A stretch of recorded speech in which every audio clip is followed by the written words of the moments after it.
Hello everyone, আমি রুদ্রাক্ষী। আজকে বরের রিকোয়েস্টে বাড়িতে চিকেন বিরিয়ানি করেছিলাম, তো সেটাই ভাবলাম তোমাদের সঙ্গে শেয়ার করি।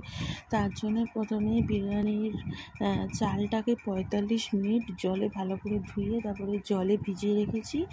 তারপর আমি একটা দুধের প্যাকেট, দুধটা জাল দিচ্ছি। জালটা হয়ে গেলে এবার দুধটা যেই ঠান্ডা হয়ে গেছে, এবার এটার মধ্যে জাফরান ভিজিয়ে দেবো। তো এতে ফুড কালারও মেশানো যায়, আর আমি ফুড কালার পাইনি বলে আমি জাফরানটা দিয়েছি। তো জাফরানটা দিয়ে আমি এটা ভিজিয়ে রাখবো। তারপরে এখানে আমি আলু আর ডিম সেদ্ধ করতে বসিয়ে দিয়েছি নুন দিয়ে, যাতে আলু আর ডিমটা তাড়াতাড়ি সেদ্ধ হয়ে যায় আর ডিমের খোলা ছাড়াতে সুবিধা হয়।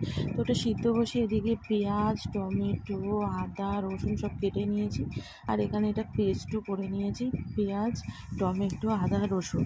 তারপর এর মধ্যে কাশ্মীরি লঙ্কার গুঁড়ো, হলুদ, জিরে আর ধনে দিয়েছি। বিরিয়ানির মাংসতে লঙ্কা দেয় না, সেই জন্য শুধু রঙের জন্য কাশ্মীরি লঙ্কাটা দিয়েছি, আর কিছু দিইনি। তো ওগুলো সব হয়ে গেছে। আর এদিকে আলু আর ডিমটাও কিন্তু আমার সেদ্ধ হয়ে গেছে। তো ডিমগুলো তুলে নিয়ে বরকে ছাড়াতে দিয়ে এসেছি। আর এদিকে ভাত বসানোর জন্য জল বসিয়েছি। জলটা হালকা গরম হতে তেজপাতা আর গোটা গরম মশলা, নুন দিয়ে দিয়েছি, আর অল্প পরিমাণ সাদা তেল। এবার দিয়ে এটা যখন একদম ধোয়া ওঠা গরম হবে, তখন আমি চালটা দেবো। এদিকে চালটা দেখো জলে ভিজে কিন্তু একদম বড় বড় হয়ে গেছে, আর এদিকে জলও গরম হয়ে গেছে। এবার চালটা আমি জলের মধ্যে অল্প অল্প করে দিলাম, দিয়ে এবার ভালো মতন করে নাড়াচাড়া করে ঢেকে রাখবো কিছুক্ষণ। এটা বেশিক্ষণ তো ফোটাতে হবে না, 80% হলেই নামিয়ে নেব, কারণ বিরিয়ানির ভাত বেশি ফোটালে নরম হয়ে যাবে। তো দেখো চালটা কিন্তু আমার 80% হয়ে গেছে। এবার আমি ভাতটা নামিয়ে জোড়া লাগাবো। ভাতটাকে একদম ঠান্ডা ঝরঝরে করে নিতে হবে, নাহলে বিরিয়ানি করার সময় লেয়ার করতে খুব অসুবিধা হয়ে যাবে। তো এটা একটা থালায় বেড়ে পাকার তলায় রেখে দিয়েছি ঠান্ডা হওয়ার জন্য। এদিকে কড়াইয়ে তেল বসিয়ে দিয়েছি, আলুগুলোকে এবার ভেজে নেব ভালো মতন করে। আর আলুগুলো নুন দিয়ে আমি ভালো করে ভেজে নিয়েছি।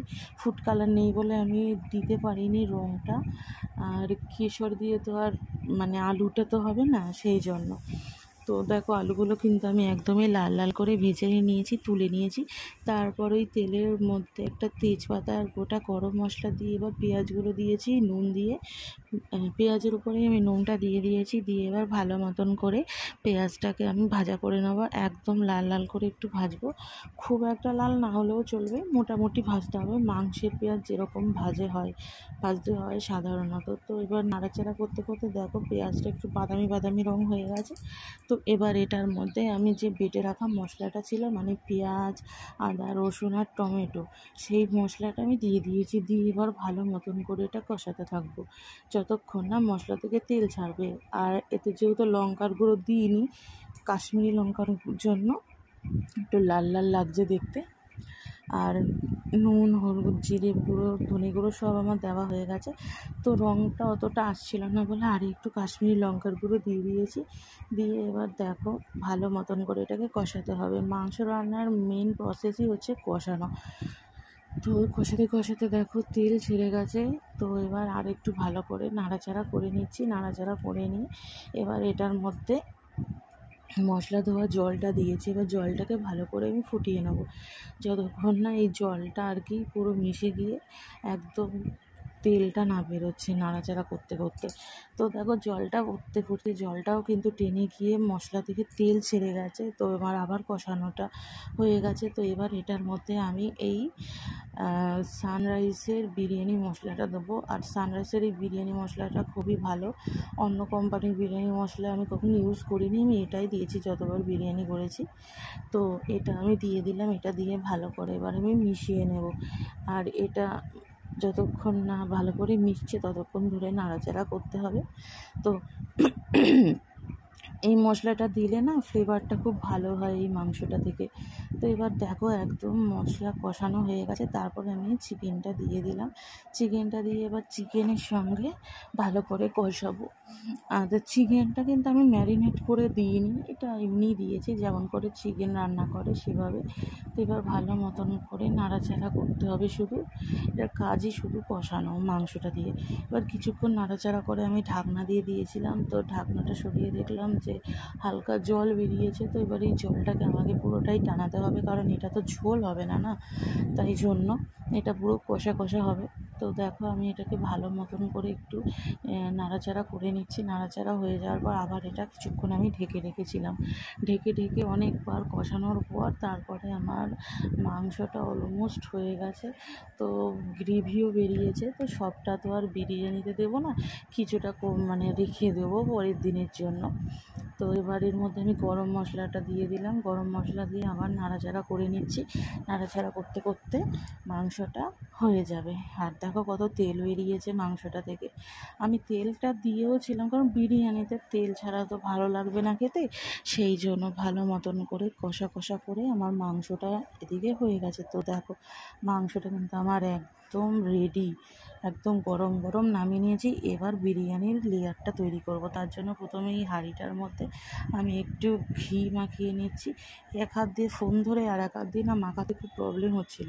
তো মাখিয়ে তারপরে ফার্স্ট লেয়ারে আমি প্রথমে ভাতটা দিয়ে দিয়েছি, তারপর আমি ডিম সেদ্ধগুলো দিয়েছি আর আলু দিয়ে দিচ্ছি। এর মধ্যে বসিয়ে একটা একটা করে 3টে আলু, প্রথম লেয়ারে আমি 3টে আলু দিয়েছি। তো দেখো তারপর আমি এটার মধ্যে চিকেন কষাটা দিয়েছি।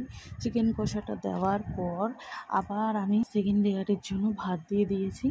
ভাত দিয়ে আবার 2টো ডিম আর 3টে আলুকে সুন্দরভাবে দিয়ে তার উপর দিয়ে আবার চিকেনটা দিয়ে দিয়েছি। চিকেনের গ্রেভি সমেত চিকেনটা দিয়ে আবার থার্ড লেয়ারের জন্য ভাত দিয়ে দিয়েছি। তো ভাতটা দেওয়ার পর এবার এই ভাতের মধ্যে আরেক প্যাকেট সানরাইসের বিরিয়ানি মশলাটা ভালো মতন করে ছিটিয়ে দিলাম। এটা ছাড়া কিন্তু বিরিয়ানি ইনকমপ্লিট। তারপরে কেশর ভেজানো যে দুধটা ছিল সেই দুধটা আমি পুরোটাই দিয়ে দিয়েছি। দিয়ে দেওয়ার পর এখানে দিলাম কেওড়া জল দেওয়ার পরে দিলাম মিঠা আতর। এটা তো দিতেই হবে, এটাই তো ফ্লেভার বিরিয়ানির আসল। তো তারপরে আমি ঘিটা ফ্রিজে ছিল বলে না একদম জমে গেছিলো, কিছুতেই পড়ছিল না, মানে খুবই প্রবলেম হচ্ছিলো। এক হাতে তো সম্ভব না, আর চামচ ঢুকছিল না, এতটাই ছোট মুখটা। তো আমি এই এতটুকু মতন ঘি দিয়েছি, দিয়ে এটা চাপা দিয়ে এবার এটা আমি দমে বসিয়েছি। নিচে গামলার মধ্যে জল দিয়ে উপরে হাঁড়ি দিয়ে আর ঢাকনাটার উপর একটা হাতুড়ি দিয়ে দিয়েছিলাম। তো 20 মিনিটের মতন দমে বসানোর পর এই যে বিরিয়ানি আমার তৈরি হয়ে গেছে। খেতে দারুণ হয়েছিল। তোমরা এভাবে বানাতে পারো। ভালো লাগলে শেয়ার করো। ধন্যবাদ।